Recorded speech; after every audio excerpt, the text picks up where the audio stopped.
এই দেশে রাজনৈতিক অস্থিরতা শুরু হয়েছে। রাজনীতিতে কিন্তু শান্তি নাই। শান্তি আছে? যে ক্ষমতায় আসে মনে করে যে আমার বিরুদ্ধে যে পার্টিটা আছে এটার বিরুদ্ধে মামলা দিতেইব। যারা এই ক্ষমতায় আসে তখন তাদের মধ্যে কিছু পাতি নেতা আছে, কতক্ষণ ঠিক কিনা? ব্যবসায়ীদেরকে জ্বালায় আংরা বানায় দেয়। চান্দা না দিলে ওই ফাতি নেতার সংসার চলে না। চা শ্রমিকদের কাছে বিখ্যাত দেখেন আজকে ডিজিটাল বাংলাদেশ, সারা সব জায়গায় দেখেন নেটওয়ার্ক ক্লিয়ার, কিন্তু যখন চা বাগানে যাবেন তাদের নেটওয়ার্ক নাই।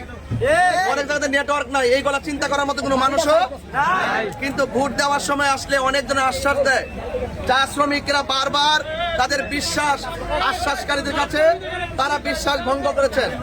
এই জন্য আপনাদেরকে বলবো আপনারা সবাই মোমবাতির প্রতীকে ভোট দিবেন ইনশাআল্লাহ। ইনশাআল্লাহ। সবাই ভালো থাকুন, সুস্থ থাকুন। আসসালামু আলাইকুম ওয়া রাহমাতুল্লাহি ওয়া বারাকাতুহু।